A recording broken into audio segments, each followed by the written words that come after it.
अब इन दोनों का स्थान अलग क्यों है? तो एक तरफ के 7 है सिंस, ठीक है। अब मैं हमेशा भूल जाता, लेकिन मैंने आज लिख के लिया हो ये, हालांकि बोला मैंने बहुत सारे वीडियो में, लेकिन आज स्पेसिफिक उसी पे बता रहा हूँ, इसके लिए बता रहा हूँ। घमंड, लालचीपन, कामुकता, ईर्ष्या, पेटूपन, क्रोध और आलस्य, ये है 7 सिंस। बहुतों को लगता है कि 7वां जो आलस है ना वो सिंस नहीं है। इंग्लिश में स्लॉट सबसे कम आलस, लस्ट काम वासना, ग्रीड लालच, एनवी हिंदी में दुश्मनी जैसा ना, ईर्षा, ठीक है। ग्लटनी, ये ग्लॉटनी क्या है?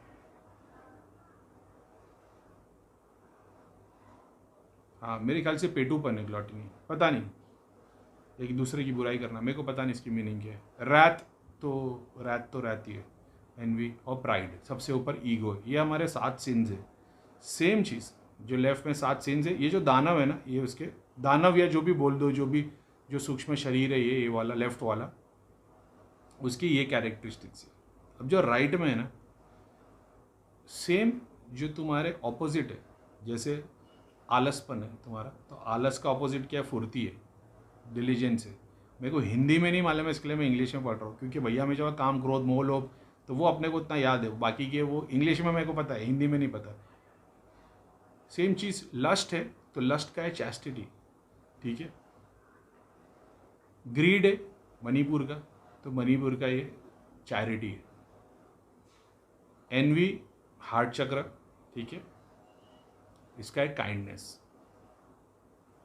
ग्लटनी टेम्परेंस, रैथ पेशेंस, आज्ञा चक्र की बात कर रहा हूँ। रैथ, दूसरा है पेशेंस। सबसे टॉप पे प्राइड और सबसे ऊपर है ह्यूमिलिटी। अब तुम्हारे मैंने बता दिया, ठीक है, ये आप गूगल कर सकते हो, 7 सिंस एंड 7 वर्च्यूज लिखोगे तो ये आ जाएगा। अब अभी मैं किताब से, मैं ऑनलाइन स्टडी करके ही बता रहा हूँ, लेकिन मेरी जो स्टडी मैं उसके हिसाब से बता रहा हूँ कि सूक्ष्म शरीर का गेम क्या है। अपन मर रहे सिद्धियों के लिए। मैंने हमेशा से बताया, लेफ्ट में तामसिक सिद्धि आती है, धाम में कोई और नहीं था जो राइट और लेफ्ट में देख पाता, सबको सबकी सिद्धियाँ पीछे दिखाई देती थी, ठीक है। मैं एक ऐसा था जिसको सिद्धियाँ लेफ्ट में भी दिखाई देती तामसिक, राइट में दिखाई देती देवी देवता वाली। अब तुम्हारे अंदर एग्जाम्पल के तौर पे, तुम पढ़ाई करते हो, तुम जो भी करते हो, हर इंसान को, ठीक है, तुमको खुद को पता है कि तुम्हारे अंदर क्या कमज़ोरी है और क्या तुम चीज़ के फ़ायदेमंद हो। अगर तुम आलसी हो, ठीक है, तो तुम मूलाधार में अटके हो। एक बात को समझना, मैं क्या बताने की कोशिश कर रहा हूँ, मैं एक्सप्लेन करूँगा। अगर तुम आलसी हो, तुम मूलाधार में अटके हो। अगर तुम्हारे में काम वासना ज़्यादा है तो तुम स्वादिष्टान में अटके हो। अगर तुम्हारे में ग्रीड ज़्यादा, लालच ज़्यादा है, तो तुम मणिपुर पे अटक गए। जैसे मैंने बताया, हार्ट चक्र से भी गुरुओं की कुंडलिनी मणिपुर पे आके अटक जाती है, ठीक है। अब क्योंकि लालच आ गया, तो लालच तो मणिपुर पे, तुम अपने लिए एक्वायर कर रहे हो प्रॉपर्टी, पोजीशन, पैसा। तो पहले तो लोक सेवा की बातें कर रहे थे, अब तुम आ गए तो मणिपुर पे आ गए, तो ठीक है। इससे अच्छा ये बात ही मत करो। इससे अच्छा मैं शुरुआत से बोल रहा हूँ, भाई अपन पैसे के लिए काम करते, हमको धाम चलाना तो पैसा लेने की ज़रूरत है। तुम लोगों का काम फ्री में नहीं कर सकते, धाम में पैसा लेना ही पड़ेगा, क्योंकि पैसा नहीं लेंगे तो रेंट कैसे पे करेगा। हाँ, कोई बोल दे भैया हम फ्री में जगह दे रहे, आप यहाँ आके सेवा कर सकते हो, तो वहाँ पे 100 लोग आके बैठ सकते हो, तो करीम भाई फ्री में काम करते हैं। ये होता है बेटर। तुम जब एक तरफ लोगों को बोल रहे हो हम लोग सेवा कर रहे हो, फिर हम नोट की सेवा करते हो, कुंडलिनी ऊपर से नीचे आती है। ऐसा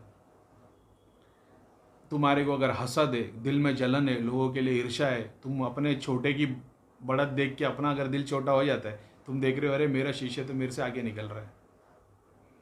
अब सेम चीज़ तुम में फुर्ती भी हो सकती है, डिलीजेंस भी है, तुम में चैस्टिटी है, लस्ट नहीं है तुम्हारे में, तो लस्ट का ऑपोजिट चैस्टिटी। तुम्हारे में काम वासना नहीं है, लेकिन तुम्हारे में प्यार है। प्यार तुम 100 से कर सकते हो, काम एक तरफा, प्यार दो लोग लगते हैं इसके लिए, तो तुम प्यार 100 लोगों से कर सकते हो। काम वासना में तुम एक इंडिविजुअल को, तुम्हारे को काम में आ जाता है। तो अगर तुम इसकी स्टडी करोगे कि तुम्हारी 7 सिंस जो बताए हैं, तो तुम गूगल पे 7 सिंस खोल दो, 7 वर्च्यूज़ खोल दो, तुम ये देखो कि तुम्हारे अंदर क्या कमी है। तुम्हारे में काम वासना है, तो तुमको समझ में आ जाएगा कि मैं लस्ट मेरे में ज़्यादा है। कोई बुराई की बात नहीं है उसमें, अपन भी एक टाइम पे वैसे ही थे भाई, शादी के बाद थोड़े सुधर गए, कभी कभी गुलाटी मार देते थे, ठीक है। लेकिन मकसद क्या बताने का कि तुम्हारे साथ में एक फरिश्ता है और एक शैतान है। शैतान की ये 7 उसके प्राइड है, अपना ये सिंस है, फरिश्ते के 7 वर्च्यूज़ है। अब तुमको ये देखना है कि तुम्हारे कौन से चक्र से रिलेटेड में, जैसे सबसे नीचे स्लॉट है आलसपन है, तो क्या तुम आलसी हो? अगर तुम आलसी हो तो तुम मूलाधार तुम्हारा यहाँ अटका है। अगर तुम्हारे में काम वासना भी है तो तुम्हारा स्वादिष्टान में अटका है। लेकिन हो सकता है कि फिर तुम्हारे में ग्रीड ना हो, तुम्हारा दिल बहुत बड़ा हो, तो तुम मणिपुर तुम्हारा देवता वाला है, तुम्हारे अंदर किसी के लिए हसद नहीं है, तुम्हारे लिए किसी के लिए दिल में जलन नहीं है, तो तुम्हारा जो हार्ट चक्र है वहाँ पे देवता का स्थान है। समझ रहे हो? तो जब तुमको पता चल जाए कि भाई ये 7 में से 3 क्वालिटी मेरी शैतान वाली है, 3 क्वालिटी साधु वाली है, तो कहाँ ध्यान देना है? साधु वाली तो 3 है, तो बाकी की जो नीचे की 4 है उस पर ध्यान देना। तो ये कॉन्सेप्ट से अगर तुम गूगल पे जाओगे 7 सीन 7 वर्च्यूज डालोगे, तो ये दोनों सूक्ष्म शरीर नहीं आएंगे, तुम्हारे पास वो लिख के आ जाएगा कि ये और ये बाइबल में और दुनिया भर के ग्रंथों में ये ऑलरेडी दिया है कि ये 7 सिन्स है। बाइबल में दिया हुआ है कि वो स्पिरिट के हाथ में किताब थी, किताब पे 7 सील्स थी, लोगों का बोलना वही 7 सील्स वो 7 साइन है। बाइबल में इनको नाम दिए हुए जिनको फॉलन एंजल्स बोलते हैं या डेमोनिक एंजल्स बोलते हैं, लूसीफर और दुनिया भर के इनके नाम है, सेटन है वगैरह वगैरह, ये 7 नाम है, यही वो 7 शैतान है। यही हमने गुरु से सीखा कि काम क्रोध मोह लोभ। तो ये तुम्हारा एक लेफ्ट वाला रूप हो गया, अब एक राइट वाला रूप हो गया। अब अगर तुम शिव के साधक हो, शिव का साधक यानी शिवा शंकर भगवान नहीं, अगर तुम उस परम ब्रह्मा को पूछते हो, अगर तुम अल्लाह ताला को पूछते हो, अगर तुम कृष्ण को, राम को, किसी भी भगवान देवी देवता वाला को भक्ति के रूप में पूजना चाहते हो, तो ये वो राइट साइड है। लेकिन तुम बोलते हो नहीं, मेरे को सारे डिजायर के थ्रू पाना है, क्योंकि भगवान ने यही तो बनाया है। ये 7 सिन्स को बनाने वाला कौन है? शैतान को बनाने वाला कौन है? खुदा ही है ना। तो अगर खुदा ने इनको बनाया है तो ये भी तो एक प्रोसेस है। अगर वो चाहता तो ये पूरा हमारे से शरीर से निकाल सकता था, लेकिन उसने निकाला नहीं। क्या इसके थ्रू भी पाया जा सकता है? इसके थ्रू भी पाया जा सकता है, लेकिन क्या इसके थ्रू बहुत सारे लोग पहुंच गए वहाँ तक? ये क्वेश्चन है। पाया जा सकता है, ठीक है, लेकिन क्या सारे लोग यहाँ से जो यहाँ पे गए, इस रास्ते से गए थे, क्या वो सारे पहुँचे? करोड़ों में आपको गिन के 4 नाम मिलेंगे। रामकृष्ण परमहंस जो थे, माता काली के थे भक्त, माता काली के थ्रू वो उस लेवल पे पहुंच गए। मैंने तो देखा है माता काली वो कहाँ तक, कौन सा डायमेंशन थी, क्या थी क्या। अब मैं बोलूँगा लोगों को ठेस पहुंच जाएगी, ठीक है। मैं बहुत सारे मुस्लिम पीर और मुस्लिम वलियों के बारे में बहुत सारी चीज़ें देख चुका हूँ। वो मुसलमान लोग पूछेंगे तो मैं बहुत सारी बातें बताऊँगा, कोई पूछता नहीं, मैं बताता नहीं है, तो मैं उनके भी डायमेंशन बता। अब मेरे को उसमें इंटरेस्ट नहीं है, लेकिन मैं बताने की कोशिश क्या कर रहा हूँ। मान लो माता काली है, वो भगवान है, वो उनके रूप में पहुँच गए। रामकृष्ण परमहंस के जैसे कितने लोग माता काली के थ्रू पहुँच पाए? ये क्वेश्चन है। हाँ, ये वाले रास्ते से बहुत सारे पहुँच गए, अपने को पता है, क्योंकि सात्विकता का रास्ता है, ज़्यादा टेंशन नहीं है, इधर धोखा नहीं हो सकता। क्योंकि माता काली शक्ति का एक स्वरूप है, ठीक है। माता काली भी नहीं लेते, अपन शक्ति की बात करते हैं। शक्ति कैसी है? शक्ति माया के थ्रू तुमको लेके जाती है, यानी वो एक ऐसी माँ है जिसको तुम बोल रहे हो कि माँ मेरे को 10 शादी करनी है। अब 10 शादी करनी भी है तो वो सोसाइटी का तुम फंडा निकाल दोगे ना, तो माँ को क्या प्रॉब्लम है अपने बच्चे से? मान लो तुम अरब पति हो, ठीक है, अरबों खरबों रुपया तुम्हारे पास, और तुम चाहते हो तुम 100 शादी करना चाहते हो, तो उसमें बुराई क्या है? तुम सबको अफोर्ड कर सकते हो, सबके खर्चे पूरे कर सकते हो। अब तुम चाहते हो कि मैं जुआ खेलना चाहता हूँ, और मैं करोड़ों रुपए का जुआ खेलना चाहता हूँ, तुम्हारे पास दिन के 1000 करोड़ रुपए आ जाते हैं, तो तुम कितना भी जुआ खेलो हार जाओ, किसको फर्क पड़ता है? क्योंकि तुम्हारे पास हज़ारों करोड़ रुपए आ रहे हैं। सेम चीज़ फिर तुम चाहते हो कि तुम नशा करो, दारू पियो, चरस पियो, तुम्हारी हेल्थ कभी ख़राब नहीं होने वाली, समझ रहे हो? तो वो कभी मना ही नहीं करेगी, वो अपने बच्चे को इस रूप से भी पुकारती है, लेकिन उसको पता है कि तू जब मुझे पाएगा ना तो तू यहीं तक आएगा। शक्ति तुमको यहीं तक लाएगी, शक्ति कभी यहाँ तक नहीं ला सकती। शक्ति तुमको लाएगी तो यहाँ तक ही लाएगी। तो तुम ऐसे करके यहाँ तक तो आ जाओगे, लेकिन इसके बाद फिर तुझे शिव का ही नाम लेना है, नहीं तो तू अधूरा रह जाएगा। ये भी एक रास्ता है। तो अब इनकी खुराक क्या है? अपन बात करते हैं सूक्ष्म शरीर की, जो कारण शरीर सूक्ष्म शरीर क्या है। तो एक राइट साइड में ये होता है वो फरिश्ता, देवी देवता, दूत नहीं, ये सूक्ष्म शरीर है, ये सिद्धि नहीं है, ये किसी और की हमजाद, किसी और का हमजाद, किसी और का अग्नि तत्व नहीं है, ये तुम्हारा है, ठीक है। जैसे खुदा ने बताया हमने फरिश्तों को बनाया नूर से, शैतान को बनाया अग्नि से, ठीक है, बिना उसकी स्मोक की फायर से। सेम चीज़ आती है कि ये अग्नि तत्व है तो ये वो वाला लाइट तत्व हो गया, नूर वाला हो गया, तो ये फरिश्ता हो गया, ये हो गया जिन, एग्जाम्पल के तौर पे। ये इसके अंदर सारे डिज़ायर्स आ गए, इसके अंदर सारे वर्च्यूज़ आ गए। तुम्हारे अंदर एक भेड़िया भी है और एक भेड़ भी है। तुम जिसको चारा खिलाओगे वैसे तुम बन जाओगे। जीसस क्राइस्ट ने बताया ना ये बात कि तुम्हारे अंदर वुल्फ भी और शीप भी है, जिसको तुम पालोगे तुम वो बन जाओगे। तो ये शीप की कैरेक्टरिस्टिक्स है, प्यार करने वाला, मोह में रहने वाला और वगैरह वगैरह, 7 वर्च्यूज़ है। इनकी दोनों की एक एक खुराक है, ठीक है। एक जाप, भक्ति, ये इस तरफ वाले के लिए हो गया। शक्ति, बलि और वगैरह वगैरह सब इस तरफ के लोग हैं। जो तुम लौंग इलायची घुमाते हो और दुनिया भर के रेमेडीज करते हो, वो सारे की शक्ति यहाँ काम करती है। यहाँ पे जो तकलीफ होगी तो उसका सॉल्यूशन वो लौंग, इलायची, टोटका, नारियल, हवन वगैरह वगैरह वगैरह, उन सब का काम यहाँ से लेना देना, यहाँ से नहीं। यहाँ पे सन्यासी, जप, भक्ति, लोक सेवा, सेल्फलेस सर्विस, फास्टिंग, ये सारे पावर इधर है। तो इनको अगर तुमको स्ट्रांग बनाना है, ठीक है, तो तुमको करनी पड़ेगी फास्टिंग। झूठ मत बोलो, लोगों की बुराई मत करो, काम, क्रोध, मोह, लोभ, ये सबसे दूर रहोगे तो इसकी इबादत होगी, इसको शक्ति मिलेगी। अगर तुम शराब पी रहे हो, मटन खा रहे हो, इंजॉय कर रहे हो, सब चीज़ को कर रहे हो, तो ये पावरफुल होने लगेगा। अब दोनों में फ़र्क क्या है? दोनों की फिजिकल, जैसे तुम खड़े हो, ये एस्ट्रल बॉडी दोनों ऐसी खड़ी होती है। अगर तुम बहुत ज़्यादा भक्ति करते हो, पूजा करते हो, ध्यान करते हो, जप करते हो, ये बॉडी बड़ी होने लग जाती है और ये छोटी होने लग जाती है। अगर तुम नॉनवेज खा रहे हो, दारू पी रहे हो, मलिन क्रिया कर रहे हो, मलिन काम कर रहे हो, तो ये बॉडी बड़ी होने लग जाएगी और ये छोटी होने लग जाएगी। अब दोनों में नुकसान ज़्यादा क्या है? ये एक मैग्नेट की तरह है, बहुत पावरफुल मैग्नेट की तरह। राइट वाली बॉडी जितनी बड़ी होगी ना, उतनी ज़्यादा तुम्हारे पास शक्ति आएगी। लेफ्ट वाली तामसिक 7 सिंस की जो बॉडी है, ये जितनी बड़ी होगी उतनी ज़्यादा तामसिक चीज़ें, शक्तियाँ, नेगेटिविटी तुम्हारे पास आएगी। इसलिए आप देखोगे जो मलिन विद्या वाले या जो काली की विद्या करते या जो तंत्र की विद्या करते, इस्लाम में भी जो सिफली इलम बोला गया है, जहाँ पे खुदा के नाम में गलत काम करके उन लोगों को इलम करते। अब यहाँ पे माता काली नहीं है, ये इस्लाम की है। हिंदुइज्म में माता काली का एक हो गया। माता काली को भी तुम एक भक्ति के रूप में और शक्ति के रूप में पूछ सकते हो, ठीक है। माता काली को कभी बुरा मत समझना, ऐसा मत सोचना कि माता काली यानी मलिन विद्या, नहीं भाई। तो शिव की भी तुम मलिन विद्या कर सकते हो, तुम कृष्णा की भी कर सकते हो, तुम अल्लाह के नाम पे भी मलिन विद्या तो हर चीज़ में कर सकते हो।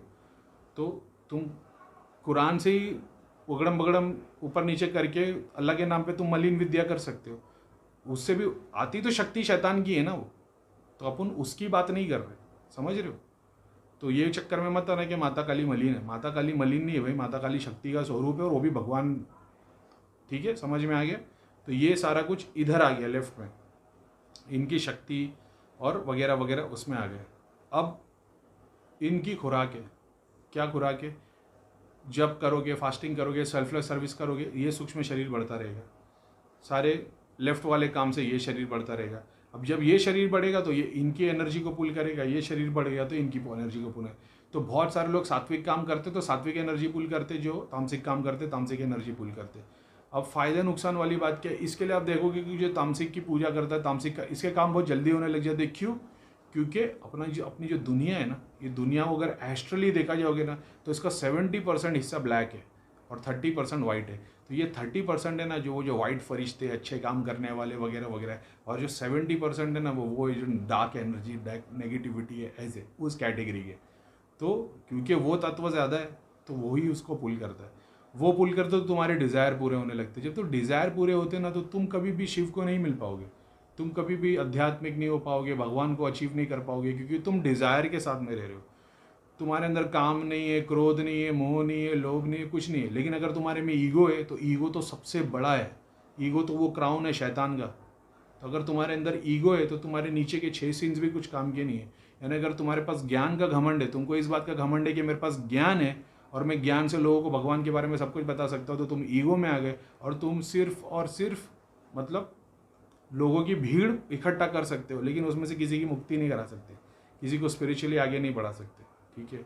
दूसरा, ये तो ईगो हो गया। प्राइड हो गई, मान लो तुम्हारे को अपने आप में घमंड है, तुमको ये कि मेरे से ज़्यादा शक्ति किसी में नहीं है, कहीं के नहीं होंगे फिर, ठीक है। क्योंकि वो ईश्वर तुम्हारा हर जगह पे इम्तिहान ले रहा होता है। मेरे पुराने वीडियोस देखोगे तो तुमको ऐसा लगेगा करीम भाई बोल रहे हैं भाई भगवान गुरु को तो माफ़ी है, गुरु का कोई इम्तिहान नहीं ले सकता, गुरु सब चीज़ पे से निकल जाता, लेकिन अभी अपनी स्टडी ऐसी के गुरु भी बहुत ऊपर आके अटक सकते हैं। तो तुम्हारे अंदर ईगो है, तुम्हारे को घमंड है, तुम्हारे को ये कि हमसे बड़ी शक्ति किसी के पास भी नहीं है, तो फिर ऊपर वाला तुम्हारा शक्ति से ही इम्तिहान ले लेता है। फिर तुम्हारे को ऐसे कर्म करके दिखा देता है जहाँ पे तुम सोचते रह जाते हो कि यार शक्ति कहाँ चली गई सब। और आप पहले के मेरे वीडियो देखेंगे तो मैं शुरुआत में मेरे बताया कि गुरु के साथ क्या होता है, शक्ति आती है, करिश्मा करके दिखाती है, भीड़ इकट्ठा होती है, फिर शक्तियाँ चली जाती है, फिर वो कहीं का नहीं रहता। ठीक है, जो भी है। अब ये रहा, ये तीनों बॉडी का, अपनी फिजिकल बॉडी आ गई। अब ये रहती साथ में, मैं अलग करके देख रहा हूँ तो मैं बता रहा हूँ, ये इनके 7 सिंस है, ये इनके 7 वर्च्यूज है। ठीक है, अब तुम्हारे फिजिकल जो बॉडी है ना, ये किससे कनेक्टेड है? क्योंकि बोले करीम भाई काम क्रोध बोलो तो सात्विक उसका हो गया, क्या बोलते हैं लेफ्ट वाले का, और वर्च्यूज यहाँ से हो गए, तो फिजिकल बॉडी पे कैसे असर डाल रहे? तो ये जैसे बोलते हैं ना इलेक्ट्रोमैग्नेटिक वेव्स, इनकी वो तरंग और वो सारी शक्ति प्रभाव गूजबम जो आते हैं वो इनके कॉम्बिनेशन से आते हैं। बहुत बार ऐसा होगा कि तुमको क्रोध की ज़रूरत पड़ेगी, जैसे तुमको कोई हाथ उठा के मारे या तुम्हारे घर वाले को किसी को छेड़ दे, अब तुमको क्रोध चाहिए, तुम उधर संत नहीं बन सकते, तो ये भी भलाई का काम कर सकता है। समझ रहे हो? तुम्हारे को रास्ते पे तुम्हारी बीवी को कोई छेड़ देगा तो तुम क्या संत बन के उसको बोलेगे नहीं भाई कोई बात नहीं, तुम तो कान के नीचे दोगे, डंडे से उठा के सर फोड़ दोगे उसका। तो यहाँ पे वो भी काम आता है। दूसरा, बहुत जगह पे ऐसा होता है जब पे तुमको गुस्सा आना है लेकिन ये शांत कर देते, तो वो दोनों एक दूसरे के लिए काम कर रहे होते हैं। ये एक ही सिक्के के दो पहलू है। ऐसा मत सोचना कि हमको इसकी ज़रूरत है तो ईश्वर ने यही दिया होता तो सही था, इसको क्यों दे के अपनी प्रॉब्लम बढ़ाएंगे। ये एक ही सिक्के के दो पहलू है और तुमको दोनों तरफ से होके निकलना है। तुम ये नहीं सोच सकते कि मैं यही काम करते हुए निकल जाऊँगा। अगर तुम माया में नहीं आओगे तो रोटी भी नहीं खा पाओगे, समझे? तुम माया में नहीं आओगे, तुम बोलोगे नहीं मैं काम वासना को त्याग दूंगा, अगर तुम्हारे माँ बाप ने भी काम वासना को त्याग दिया तो तुम पैदा नहीं होते। तो ऐसी बहुत सारी बातें, तो इनके थ्रू जाना पड़ता है। ऐसा नहीं कि ये सातों गलत है और ये सातों अच्छे है, तुमको जाना इनके थ्रू ही है। बहुत जगह पे तुमको एनवी होना ज़रूरी है। ठीक है, तुम देखोगे भाई हम एक ही गुरु के 2 चेले हैं लेकिन वो आगे बढ़ रहा है, मैं नहीं बढ़ रहा हूँ, क्योंकि तुम मेहनत नहीं कर रहे तो तुमको मेहनत भी करनी पड़ेगी। सांप देख लोगे अचानक में तो तुम्हारा ब्लड प्रेशर हाई होना ज़रूरी है, तभी तो तुम जम मार के भागोगे, नहीं तो तुम शांत बैठे रहोगे, सांप आएगा डस के निकल जाएगा। तो वो दोनों का अस्तित्व है। ठीक है, तो ये मत भूलना कि ये नेगेटिव है, लेकिन ये चीज़ है। अब ये कुंडलिनी जागरण और ये जो सिद्धि शक्ति के मामले में बताने का रीज़न क्या है सूक्ष्म शरीर के बारे में? तुम्हारा सूक्ष्म शरीर जो फाइल को तुम्हारे एक्टिव रखता है, तुम्हारे पास शक्ति वैसी आएगी जैसे